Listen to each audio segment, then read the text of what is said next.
Hey everybody, Scott here. Hope you're having a great day. Hope you are weathering the change from May gray and June gloom into the inside of your grandma's oven better than I am doing.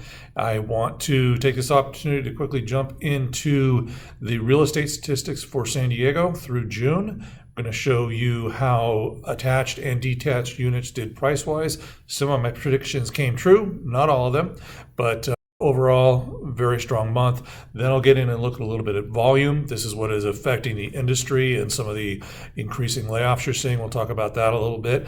Then at the end of the video, I want to talk to you about a potential inflection point I see coming up in the September-October timeframe that if you're thinking of buying and selling, you want to keep in the back of your head.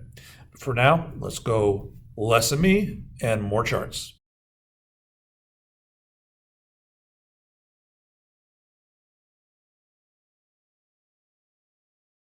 All right, welcome back. Let's start with a chart that makes me look the smartest. It'll go downhill after that, I promise. But this is single-family detached median price for San Diego County.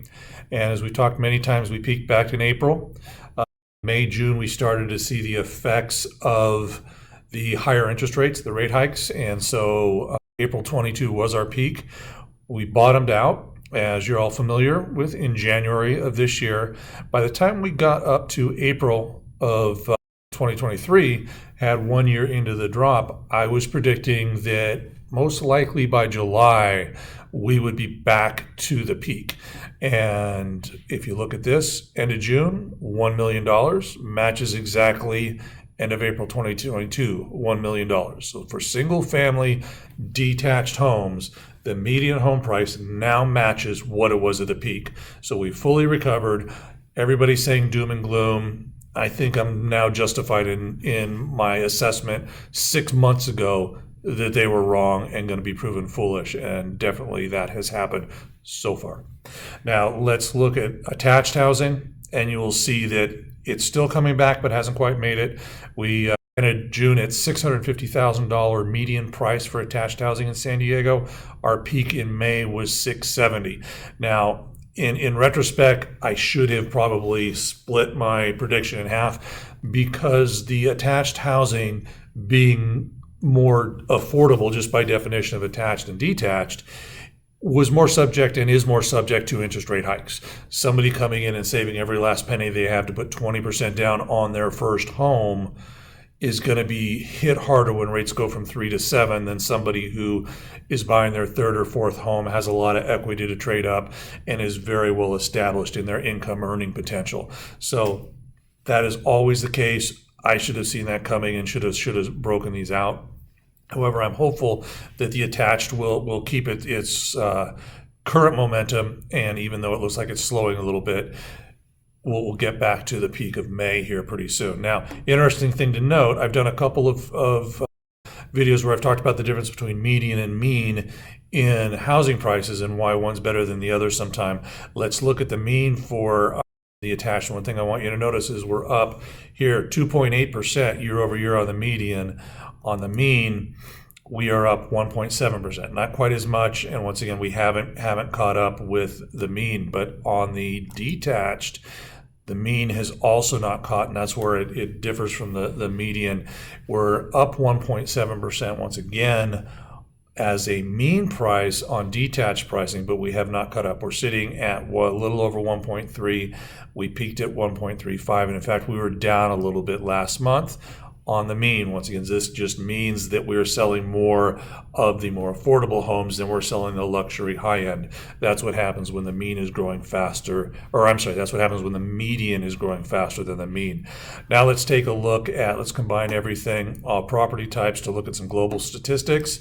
The number of sold listings dipped a little bit. Now, there is a chance this number will rise. Once again, these are numbers reported by agents through the MLS. If we look at new listings for the month, you can see new listings leveled off. This is unusual. Once again, as I mentioned before when we were talking, for new listings to be coming down, this is the summer selling season. People put their homes on the market in June so that they can sell them and move out when the kids graduate high school.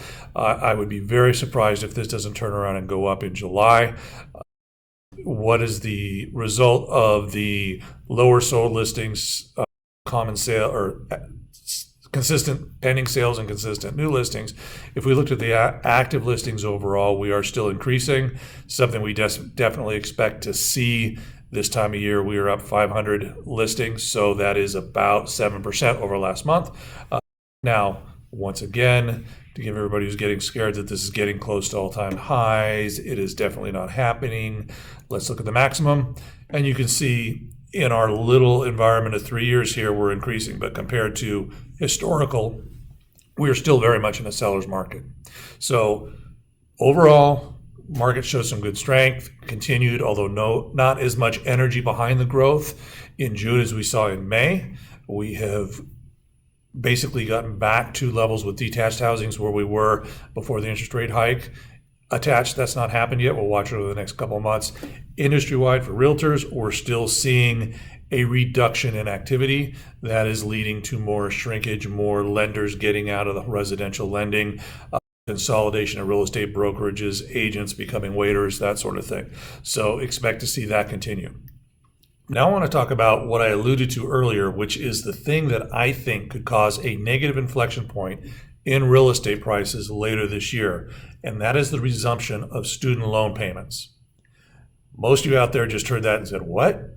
Student loan payments are $200 to $300 a year per person. How does that stop somebody from buying a home when it's $1 million home, or an attached home is $650,000? Well, it will not directly affect an individual buyer as much as it will affect the overall economy and the sentiment of the economy. And follow me here. $200 to $300 a month, $400 to $600 a month for a married couple. That is not going to be taken out of rent. That's not going to be taken out of car payments because you need a car to get to work.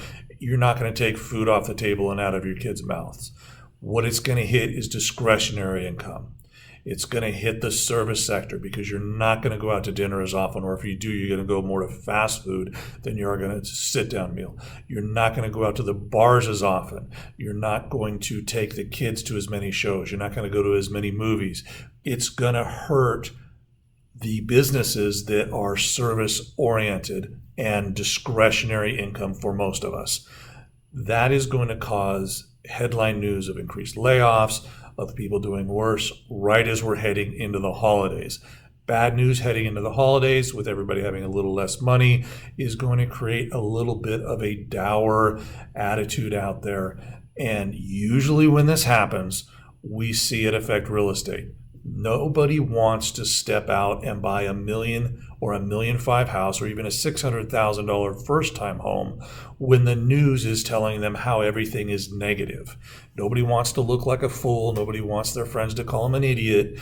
And if all the news says things are bad, you go out and buy a house and then it gets worse, people look at you like, well, why did you buy a house then? You need to think contrarian.